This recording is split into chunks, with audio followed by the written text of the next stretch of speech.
ಘನರಜೋ ಗುಣದನ್ನಿ ಚತುರಾನನ ತಮೋ ಗುಣದನ್ನಿ ಶಂಕರ ಘನರಜೋ ಗುಣದನ್ನಿ ಚತುರಾನನ ತಮೋ ಗುಣದನ್ನಿ ಶಂಕರನೆನಿಸಿ ಸತ್ವಗುಣಾನುಗತಿಯನಿ ವಿಷ್ಣುವೆಂದೆನಿಸಿ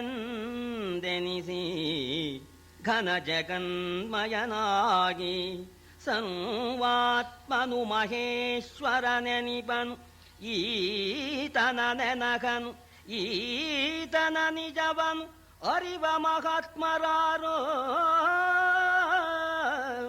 ಈತನ ನೆನಗನೀತನ ನಿಜವನು ಅರಿವ ಮಹಾತ್ಮರಾರೆಂದ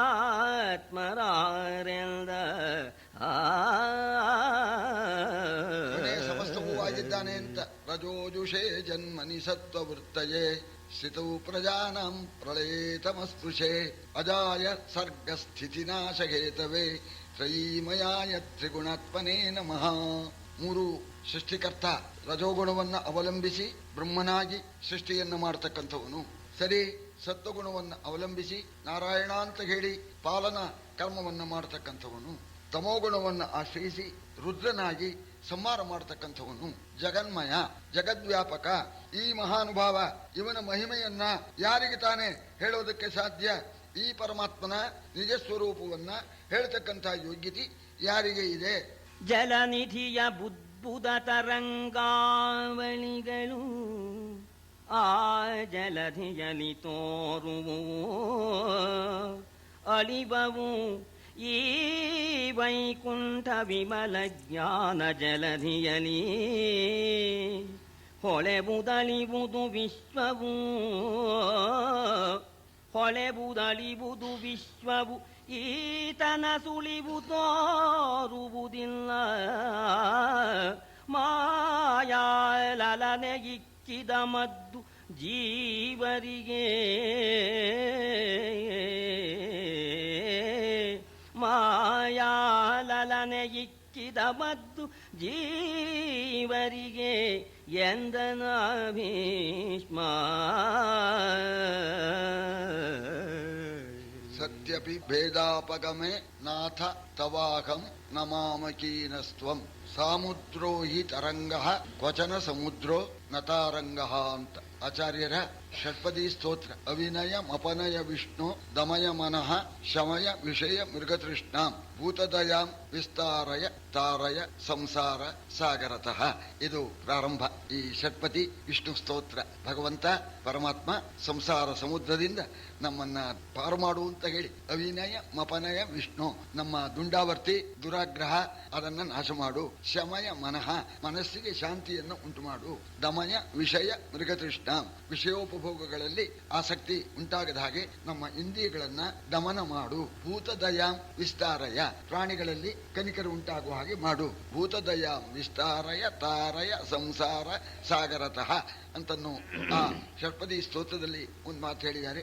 ಇಲ್ಲಿ ಅದನ್ನೇ ಹೇಳ್ತಾ ಇದ್ದಾರೆ. ಈ ಪರಮಾತ್ಮ ಹೇಗೆ ಅಂತಂದ್ರೆ ಸಮುದ್ರ ತೆರೆ ಇದ್ದ ಹಾಗೆ ಅಂತ. ಸಮುದ್ರ ತೆರೆ, ಪರಮಾತ್ಮ ಜಗತ್ತು. ಆ ತೆರೆ ಸಮುದ್ರದಲ್ಲೇ ಹುಟ್ಟುತ್ತೆ, ಸಮುದ್ರದಲ್ಲೇ ಅಡಗತ್ತೆ. ಇದು ನಮ್ಮ ಅನುಭವ. ಯದ್ಯಪಿ ಭೇದಾಪಗಮೆ, ಸರಿ ಅಂದ್ರೆ ಸಮುದ್ರ ಬೇರೆ ಅಲ್ಲ, ತೆರೆ ಬೇರೆ ಅಲ್ಲ ಅಂತ ನಾವು ತಿಳ್ಕೊಂಡ್ರೂ ಕೂಡ ಯದ್ಯಪಿ ಭೇದಾಪಗಮೆ ನಾಥ ತವಾಹಂ ನಮಾಮಕೀನಸ್ತ್ವಂ.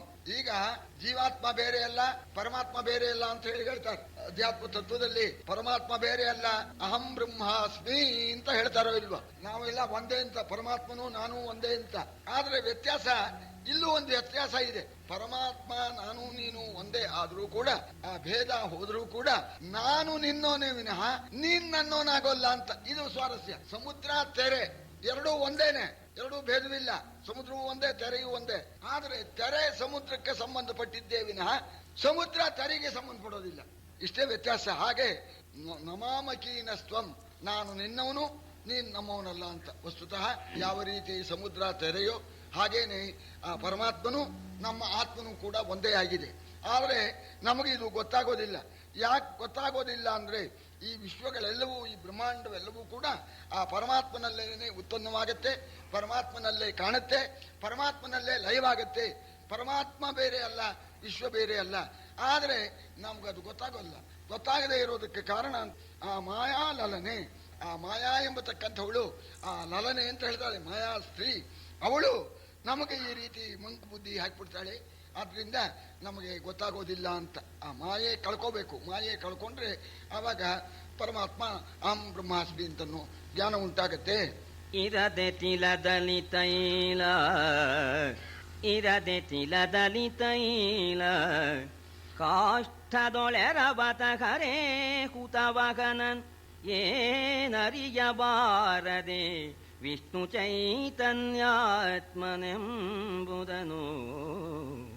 ಹೊರಗೊಳಗೆ ಸಂಸ್ಥೂಲ ಸೂಕ್ಷ್ಮೋತ್ಕರದೊಳಗೆ ಹರಿಯುಳಿಯೇ, ಹೊರಗೊಳಗೆ ಸಂಸ್ಥೂಲ ಸೂಕ್ಷ್ಮೋತ್ಕರದೊಳಗೆ ಹರಿಯುಳಿಯೇ, ವಿಶ್ವವ ಹೊರೆವ ಹೊಂದಿಪರುಂಟೆ ಹೊರಬಿಗರು ಎಂದನ ಭೀಷ್ಮ. ವಿಶ್ವವ್ಯಾಪಕ, ಎಲ್ಲ ಕಡೆಯಲ್ಲೂ ಇದ್ದಾನೆ. ಎಳ್ಳಿನಲ್ಲಿ ಎಣ್ಣೆ ಇರುವಂತೆ ಇದ್ದಾನೆ, ಕಾಣೋಲ್ಲ ನಮಗೆ. ಎಳ್ಳಿನಲ್ಲಿ ಎಣ್ಣೆ ಇರುವಂತೆ, ಕಾಷ್ಠದಲ್ಲಿ ಅಗ್ನಿ ಇರುವಂತೆ ಅಂತ. ಕಟ್ಕೆಯಲ್ಲಿ ಅಗ್ನಿ ಇದೆ, ನಮ್ಗೆ ಕಾಣೋದಿಲ್ವ? ಹಾಗೆ ಇವನು ಜಗದ್ವ್ಯಾಪಕನಾಗಿ ಎಲ್ಲಾ ಕಡೆಯಲ್ಲೂ ಇದ್ದಾನೆ. ಹೇಗಿದಾನಪ್ಪ ಅಂದ್ರೆ ಚೈತನ್ಯಾತ್ಮಕ ಅಂತ ಹೇಳಿದ್ರು. ಆ ಚೈತನ್ಯ ಅಂತನ್ನೋದು ಏನಿದೆಯೋ ಅದೇ ಪ್ರಾಣವಾಯು ಅಂತೇವೆ, ಜೀವಾತ್ಮ ಅಂತೇವೆ, ಅದಕ್ಕೆ ಚೈತನ್ಯ ಅಂತೇವೆ. ಚೈತನ್ಯ ಸ್ವರೂಪನಾಗಿ ಇದ್ದಾನೆ ಅಂತ. ಎಲ್ಲರಲ್ಲೂ ಕೂಡ ಚೈತನ್ಯ ಸ್ವರೂಪನಾಗಿ ಇದ್ದಾನೆ. ಎಲ್ಲರ ಒಳಗೂ ಇದ್ದಾನೆ, ಎಲ್ಲರ ಹೊರಗೂ ಇದ್ದಾನೆ. ಹೊರಗೆ ಒಳಗೆ ಸ್ಥೂಲ ರೂಪವಾಗಿ ಸೂಕ್ಷ್ಮ ರೂಪವಾಗಿ ಎಲ್ಲೆಲ್ಲೂ ಕೂಡ ವ್ಯಾಪಕನಾಗಿ ಅವನಿದ್ದಾನೆ. ಅವನು ಇದ್ರೆ ಎಲ್ಲ ವ್ಯಾಪಾರ ನಡೆಯೋದು. ಹರಿಯನ್ನ ಉಳಿದು ಈ ಪರಮಾತ್ಮನ ಉಳಿದು ಈ ವಿಶ್ವವನ್ನ ಹೊರತಕ್ಕಂಥವರಾಗಲಿ ಕಾಪಾಡತಕ್ಕಂಥವರಾಗಲಿ ಹೊರಗಿನವರು ಯಾರಿದ್ದಾರೆ ಎಲ್ಲವೂ ಸರ್ವಂ ವಿಷ್ಣುಮಯಂ ಜಗತ್ತು ಅಂತ ಹೇಳಿ. ಸ್ಥಳೇ ವಿಷ್ಣು ಜಲೇ ವಿಷ್ಣು ವಿಷ್ಣು ಪರ್ವತ ಮಸ್ತಕೆ ಜ್ವಾಲಾ ಮಾಲಾ ಮಯೇ ವಿಷ್ಣು ಸರ್ವಂ ವಿಷ್ಣುಮಯಂ ಜಗತ್ತು ಅಂತ. ಸ್ಥಳದಲ್ಲೂ ವಿಷ್ಣು, ಜಲದಲ್ಲೂ ವಿಷ್ಣು, ಗುಡ್ಡದ ಮೇಲೂ ವಿಷ್ಣು, ಗುಡ್ಡದ ಒಳಗೂ ವಿಷ್ಣು, ಬೆಂಕಿ ಒಳಗೂ ವಿಷ್ಣು. ಸರ್ವವೂ ಕೂಡ ಈ ಜಗತ್ತೆಲ್ಲವೂ ಪರಮಾತ್ಮನ ಮಯವಾಗಿದೆ. ಈ ಪರಮಾತ್ಮನ ಅಲ್ಲದೇನೆ ಈ ಜಗತ್ತಿನ ವ್ಯಾಪಾರವನ್ನ ನಡೆಸ್ತಕ್ಕಂಥವರು ಇನ್ ಬೇರೆ ಯಾರಿದ್ದಾರೆ? ನೆಳಲು ಜಲದಲ್ಲಿ ನಡುಗಲು ಇನ ಮಂಡಲಕ್ಕೆ ಕಂಪವೇ, ನೆಳಲು ಜಲದಲ್ಲಿ ನಡುಗಲು ಇನ ಮಂಡಲಕ್ಕೆ ಕಂಪವೇ, ಧೂಮ ಶಿಖಿ ಕುಪ್ಪಳಿಸಿದರೆ ಕಂದುವುದೆ ನಭ, ಧೂಮ ಶಿಖಿ ಕುಪ್ಪಳಿಸಿದರೆ ಕಂದುವುದೆ ನಭ, ಕೆಂದೂಳಿಯೊಡೆ ಮುಳಿದು ಸುಳಿದರೆ ಅನಿಲನ ತೊಳೆವರೇ, ನರರೊಳಗೆ ನರರೂಪದಲ್ಲಿ ಜನಿಸಿದರೆ ಒಳಗುಡಿಲ್ಲವೇ ಪರಮ ಸುಖ ನಿಧಿಗೆ, ನರರೂಪದಲ್ಲಿ ಜನಿಸಿದರೆ ಒಳಗುಡಿಲ್ಲವೇ ಪರಮ ಸುಖ ನಿಧಿಗೆ ಎಂದನ ಭೀಷ್ಮ. ಶಿಶುಪಾಲ ಸಾಮಾನ್ಯ ಮನುಷ್ಯ, ದನ ಕಾಯೋನು, ನಂದಗೋಪ ಕುಮಾರ, ಹಾಗೆ ಹೀಗೆ ಅಂತಂತ ಇದ್ದಾನೆ. ನರರೂಪಿಂದ ಅವತಾರ ಮಾಡಿದ ಮಾತ್ರಕ್ಕೇನೆ ಆ ಪರಮಾತ್ಮನ ಮಹಿಮೆಗೆ ಎಂದಾದ್ರೂ ಕೂಡ ಕುಂದಕ ಬಂದೀತೆ ಒಳಗೆ ಪರಿಪೂರ್ಣ, ಒಳಗೆ ಟೊಲ್ಲಲ್ಲ. ನರರೂಪನಿಂದ ಬಂದರೂ ಕೂಡ ಪರಿಪೂರ್ಣ ವಸ್ತುವಾಗಿಯೇ ಇದ್ದಾನೆ ಅಂತ ಅನ್ನೋದಕ್ಕೆ ಕೆಲವು ದೃಷ್ಟಾಂತ ಹೇಳ್ತಾ ಇದ್ದಾರೆ. ನೀರು ನಡಗಿದಾಗ ಆ ನೀರಿನ ಒಳಗೆ ಸೂರ್ಯ ನಡುಗೋ ಹಾಗೆ ಕಾಣುತ್ತೆ. ಅಲ್ಲಿ ನೀರು ನಡುಗೋದು, ಸೂರ್ಯ ನಡುಗ್ತಾನೆ ಅಂತ ನಾವು ಹೇಳ್ತಾ ಇದ್ದೇವೆ. ನೀರಿನ ಆ ಸೂರ್ಯ ಬಿಂಬ ನೀರಿನಲ್ಲಿ ನಡಗಿದರೆ ಸೂರ್ಯನಿಗೆ ನಡುಕ ಉಂಟಾಗತ್ತೆ. ಹಾಗೇನೆ ಈ ಹೊಗೆ ಇದೆಯಲ್ಲ, ಬೆಂಕಿಯ ಹೊಗೆ ಆಕಾಶಕ್ಕೆ ಹೋಗುತ್ತದು. ಹೋದ್ರೆ ಆಕಾಶನೆಲ್ಲ ಕಪ್ಪಾಂಡ್ಬಿಡುತ್ತೇನೋ, ಎಲ್ಲೋ ಒಂದ್ ಕಡೆ ಚೂರು ಕಾಣುತ್ತೆ, ಮತ್ತೆ ಹೋಗ್ಬಿಡುತ್ತೆ. ಈ ಬೆಂಕಿಯ ಧೂಮ ಆಕಾಶವನ್ನ ಕಪ್ಪು ಮಾಡುತ್ತೆ. ಅದೇ ರೀತಿ ಧೂಳಿನ ಒಳಗೆ ಗಾಳಿ ಹೋಗ್ಬಿಡ್ತು ಅಂತ, ಗಾಳಿಗೆ ಮೈಲಿಗೆ ಆಯ್ತು ಅಂತ ಹೇಳಿ ಅದಕ್ಕೆ ಯಾರು ಸ್ನಾನ ಮಾಡಿಸ್ತಾರಿಯೇ ಅಂತ ತೊಳೆವರೆ. ಧೂಳಿನೊಳಗೆ ಗಾಳಿ ಹೋಯಿತು ಅಂತ ಅದನ್ನು ತೊಳಿತಾರಿಯೇ. ಎಲ್ಲಿದ್ರೂ ಅದು ಗಾಳಿನೇ, ಅದರ ಸ್ವರೂಪ ಗಾಳಿನೇನೆ. ಹಾಗೆ ಪರಮಾತ್ಮ ಪರಿಪೂರ್ಣ ವಸ್ತು. ಆ ಪರಿಪೂರ್ಣ ವಸ್ತು ಮನುಷ್ಯ ರೂಪವನ್ನ ತಾಳಿದ ಮಾತ್ರಕ್ಕೇನೆ ಅವನು ಒಳಗೆ ಟೊಳ್ಳಾಗಿರ್ತಾನೆ, ಪರಿಪೂರ್ಣನಾಗಿ ಇರ್ತಾನೆ. ಈ ವಿಷಯ ಶಿಶುಪಾಲನಿಗೆ ಯಾಕೆ ಗೊತ್ತಾಗಬೇಕು ಅಂತ ಕೇಳಿ, ಸರ್ವವೋ ಇವನೇ, ಸರ್ವಂ ವಿಷ್ಣುಮಯಂ ಜಗತ್ತು ಅಂತ ಹೇಳ್ತಾ ಇರಲ್ಲ, ಹಾಗೆ ಇನ್ನೊಂದು ರೀತಿಯಾಗಿ ಹೇಳ್ತಾ ಇದ್ದಾರೆ. ಇಲ್ಲಿ ಯಜ್ಞ ನಡೆದಿದೆಯಲ್ಲ, ಅಗ್ರಪೂಜೆ ಕೂರಿಸ್ಬಿಟ್ರು, ದನಕಾಯ ಅವನು ಕೂತ್ಕೊಂಡ್ಬಿಟ್ಟಿಯಲ್ಲೋ, ನಿನಗೇನು ಯೋಗ್ಯತೆ ಇದೆಯೋ ಅಂತ ಇವನು ಆಕ್ಷೇಪಣೆ ಮಾಡಿದ್ದಾನೆ ಶಿಶುಪಾಲ. ಅದಕ್ಕೆ ಭೀಷ್ಮರು ಹೇಳ್ತಾ ಇದ್ದಾರೆ, ಎಲ್ಲವೂ ಇವನೇ ಆಗಿದ್ದಾನೆ ಅಂತ. ಯಜ್ಞದಧಿಪತೀತನು ಈತನು ಯಜ್ಞ ಪುರುಷನು, ಯಜ್ಞದಧಿಪತೀತನು ಈತನು ಯಜ್ಞ ಪುರುಷನು, ಸೃಕ್ಸೃವಾರಿ ಯಜ್ಞ ಸಾಧನನೀತನು, ಈತನು ಮಂತ್ರಕಾಲಾತ್ಮ ಯಜ್ಞವೀತನು ಕರ್ಮವೀತನು, ಯಜ್ಞವೀತನು ಕರ್ಮವೀತನು, ಯಜ್ಞದಲ್ಲಿ ಯಜಮಾನನೀತನು, ಯಜ್ಞ ಫಲವಿ ದೇವಕೀಸುದನು ಎಂದನ ಭೀಷ್ಮ. ಯಜ್ಞೋ ಯಜ್ಞಪತಿರ್ಯಜ್ವಾ ಯಜ್ಞಾಂಗೋ ಯಜ್ಞವಾಹನ ಯಜ್ಞಾಂಗೋ ಯಜ್ಞ ಸಾಧನ ಅಂತ ಹೇಳ್ತಾರಲ್ಲ, ಅದೇ ರೀತಿ ವಿಷ್ಣು ಸಹಸ್ರನಾಮದಲ್ಲಿ ಇರ್ತಕ್ಕಂಥದ್ದನ್ನೇ ಇಲ್ಲಿ ಹೇಳ್ತಾ ಇದ್ದಾರೆ. ಎಲ್ಲೋ ಕೂರಿಸ್ಕೊಂಡ್ಬಿಟ್ರು, ಅವ್ನು ಹೇಳ್ಕೊಂಬಂದು ದನಕಾಯಿ ಅವನು ಕೂರಿಸ್ಬಿಟ್ರೆ ಯೋಗ್ಯತೆ ಇಲ್ಲ ಅಂತ ಹೇಳ್ಬೇಕೋ ಇಲ್ಲೂನು ಅಂತ, ಯಾರು ಇವನು ಅಂತ ಅದಕ್ಕೆ ಹೇಳ್ತಾ ಇದ್ದಾರೆ. ಎಲ್ಲವೂ ಇವನೇ ಅಂತ. ಯಜ್ಞವೂ ಇವನೇ, ಯಜ್ಞ ಮಾಡ್ತಕ್ಕಂಥ ಯಜಮಾನನೂ ಇವನೇ, ಯಜ್ಞಕ್ಕೆ ಅಧಿಪತಿಯೂ ಇವನೇ, ಯಜ್ಞಕ್ಕೆ ಫಲವೂ ಇವನೇ, ಯಜ್ಞ ಫಲವನ್ನು ಕೊಡ್ತಕ್ಕವನು ಇವನೇ, ಯಜ್ಞ ಸಾಧನವಾಗಿರ್ತಕ್ಕಂಥ ಸೃಕ್ಕು ಸ್ರುವ ದರ್ಭೆ ಮುಂತಾದ್ದು ಕೂಡ ಇವನೇನೆ ಅಂತ. ಎಲ್ಲವೂ ಕೂಡ ಯಜ್ಞವೀತನು ಕರ್ಮವೀತನು, ಇವನೇ ಯಜ್ಞದಲ್ಲಿ ಮಾಡ್ತಕ್ಕಂಥ ಕರ್ಮವೂ ಕೂಡ ಇವನೇ ಆಗಿದ್ದಾನೆ, ಯಜಮಾನನೂ ಕೂಡ ಇವನೇ ಆಗಿದ್ದಾನೆ ಅಂತ ಹೇಳಿ ಆ ಪರಮಾತ್ಮನ ಮಹಿಮೆಯನ್ನ ಭೀಷ್ಮರು ಕೊಂಡಾಡ್ತಾ ಇದ್ದಾರೆ. ದ್ವಿಜರು ಮುಖದಲ್ಲಿ ಭೂಪರೀತನ ಭುಜದಲಾದರು, ದ್ವಿಜರು ಮುಖದಲ್ಲಿ ಭೂಪರೀತನ ಭುಜದಲಾದರು, ನಿಖಿಲ ವೈಶ್ಯಂ ವ್ರಜ ಘನೋರುಗಳಿಂದ ಶೂದ್ರರು ಪಾದ ಪದ್ಮದಲ್ಲಿ, ದ್ವಿಜಪತಿ ಸ್ವಾಂತದಲ್ಲಿ ವರವಾರಿಜ ಸಖನು, ದ್ವಿಜಪತಿ ಸ್ವಾಂತದಲ್ಲಿ ವರವಾರಿಜ ಸಖನು, ವರವಾರಿಜ ಸಖನು ಕಣ್ಣಿನಲ್ಲಿ ವದನಾಂಬುದದಲಿಂದ್ರಾದಿಗಳು ಜನಿಸಿದರು ಎಂದನ ಭೀಷ್ಮ. ಸೂಕ್ತದಲ್ಲಿ ಆ ವಿರಾಟ್ ಪುರುಷನ ವರ್ಣನೆ ಇದೆಯಲ್ಲ, ಬ್ರಾಹ್ಮಣೋ ಶವುಕಮಾಸಿತ್ತ 8 ವಾಕ್ಯದ್ದನ್ನ ಇಲ್ಲಿ ಷಟ್ಪದಿಯಲ್ಲಿ ಹೇಳಿದ್ದಾನೆ. ಅದೇ ಇನ್ನೊಂದ್ಸಲ ಅವರು ಪದ್ಯ ಓದ್ತಾರೆ. ಬ್ರಾಹ್ಮಣೋಸ್ಯ ಮುಖಮಾಸಿತ್, ಮುಖದಿಂದ ಬ್ರಾಹ್ಮಣ, ಬಾಹುರಾಜನ್ಯ ಕೃತ, ಈ ತೋಳಿಂದ ಕ್ಷತ್ರಿಯರು, ವೈಶ್ಯ. ಆಮೇಲೆ ಪದ್ಯ ಶೂದ್ರೋ ಜಾಯಿತ, ಚಂದ್ರಮ ಮನಸೋ ಜಾತಃ, ಚಕ್ಷೋ ಸೂರ್ಯೋ ಜಾಯಿತ, ಮುಖಾದಿಂದಶ್ಚಾಗ್ನಿಶ್ಚ ಪ್ರಾಣಾದ್ವಾಯುರಜಾಯಿತ. ಈಗ ಅದನ್ನೇ ಹೇಳ್ತಾ ಇದ್ದಾರೆ. ಮುತ್ತೋದಿ ದ್ವಿಜರು ಮುಖದಲ್ಲಿ ಭೂಪರೀತನ ಭುಜದಲಾದರು, ನಿಖಿಲ ವೈಶ್ಯಂ ವ್ರಜಘನೋರುಗಳಿಂದ ಶೂದ್ರರು ಪಾದ ಪದ್ಮದಲ್ಲಿ, ದ್ವಿಜಪತಿ ಸ್ವಾಂತದಲ್ಲಿ, ಸ್ವಂತ ಅಂದ್ರೆ ಮನಸ್ಸು, ದ್ವಿಜಪತಿ ಅಂದ್ರೆ ನಕ್ಷತ್ರ ರಾಜ ಚಂದ್ರ, ಚಂದ್ರಮ ಮನಸ್ಸೋ ಜಾತಃ, ವರವಾರಿಜ ಸಖನು ಕಣ್ಣಿನಲ್ಲಿ ವದನಾಂಬುಜದಲಿಂದ್ರಾದಿಗಳು ಜನಿಸಿದರು ಎಂದನ ಭೀಷ್ಮ. ಇಂದ್ರನೇ ಮೊದಲಾದವರು ಅವನ ಮುಖದಿಂದ ಉತ್ಪನ್ನರಾಗಿದ್ದಾರೆ. ಗಗನವೀತನ ನಾಭಿ, ದಶ ದಿಕ್ಕುಗಳು ಕಿವಿ, ಫಣಿರೋಕ ವಿಮಲಾಂಘ್ರಿಗಳು, ಧ್ರುವ ನಿಮ್ಮೇಲು ಭಾಗ ಮುರಾಂತಗನ ಮುಕುಡ, ಗಗನ ಮಣಿಶಂಕರ ವಿರಿಂಚಾದಿಗಳು, ದೇವನ ರೋಮಕೂಪದೊಳು ಅಗಣಿತಾಮರ ನಿಕರ ಬಿಕುದು, ದೇವನ ರೋಮಕೂಪದೊಳು ಅಗಣಿತಾಮರ ನಿಕರ ಬಿಕುದು, ಇದನರಿವರಾರೆಂದ. ಪರಮಾತ್ಮನ ನಾಭಿಯೇ ಆಕಾಶ, ದಶ ದಿಕ್ಕುಗಳೇ ಕಿವಿ, ಅವನ ನಾಗಲೋಕ ಅವನ ಪಾದಗಳಿಂದ ಉತ್ಪನ್ನ ಆಗಿದೆ. ಧ್ರುವನ ಮೇಲಿದೆಯಂತೆ, ಆ ಪರಮಾತ್ಮನ ಶಿರಸ್ಸು, ಗಗನಮಣಿ, ಸೂರ್ಯ, ಶಂಕರ, ಬ್ರಹ್ಮ ಮೊದಲಾದ ಸಮಸ್ತ ದೇವತೆಗಳು ಕೂಡ ಈ ಪರಮಾತ್ಮನ, ಆ ಬ್ರಹ್ಮಾಂಡ ನಾಯಕನ, ಆ ಪರಬ್ರಹ್ಮನ ರೋಮಕೂಪದಿಂದ ಉತ್ಪನ್ನರಾಗಿದ್ದಾರೆ. ಇಂತಹ ಮಹಾತ್ಮನ ಆ ಜ್ಞಾನವನ್ನ, ಅವನ ಮಹಿಮೆಯನ್ನ ತಿಳಿಯೋದಕ್ಕೆ ಯಾರಿಂದ ಸಾಧ್ಯ?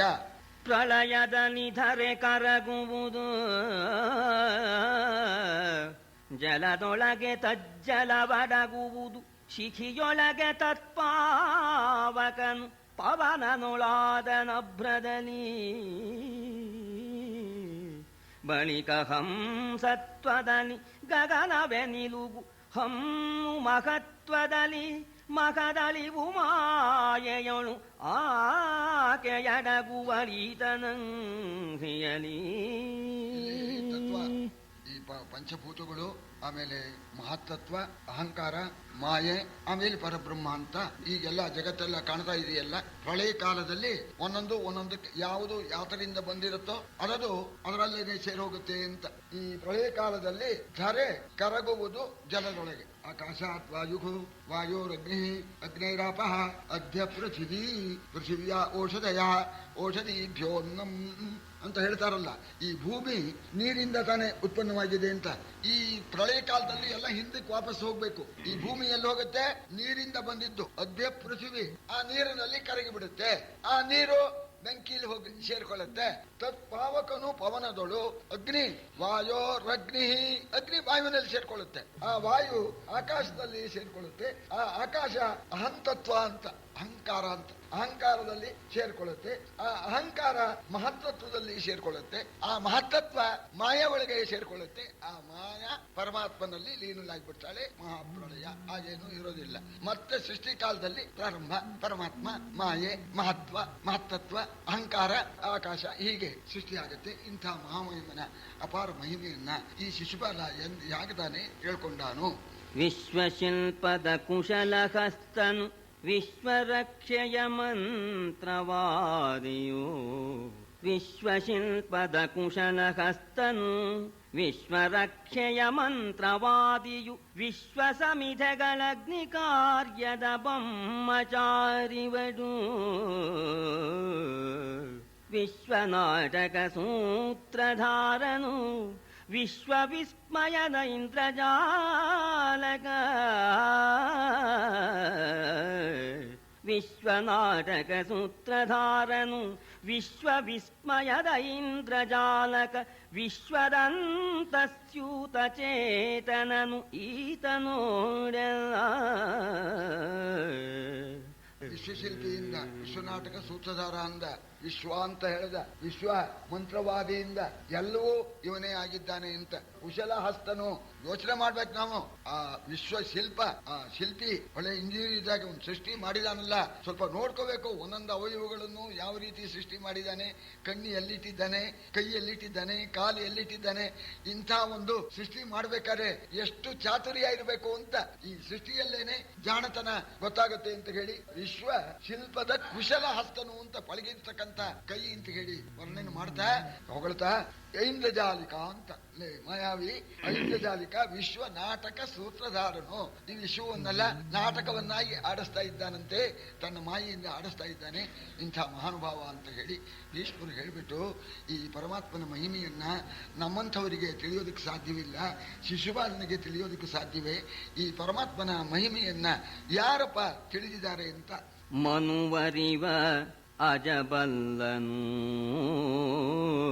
ಮನುವರಿವನು ಅಜಬಲ್ಲನು, ಈಶ್ವರ ನೆನೆವ ನಾರದ ಮುನಿಪ ವರ್ಣಿಪ, ಮನದಿ ಸನಕ ಸನತ್ಸುಜಾದಾದ್ಯರಿಗಿದೆ ವ್ಯಸನ, ಮುನಿಗಳಿಗೆ ಮುಕ್ತರಿಗೆ ಕರ್ಮದ ಕಣಿಗಳಿಗೆ ಕೋವಿದರಿಗೆ ಇದೆ ಜೀವನವು ಇದೇ ಗತಿ, ಪರಮ ವೈಷ್ಣವ ತತ್ವವಿದೆಯಲ್ಲ.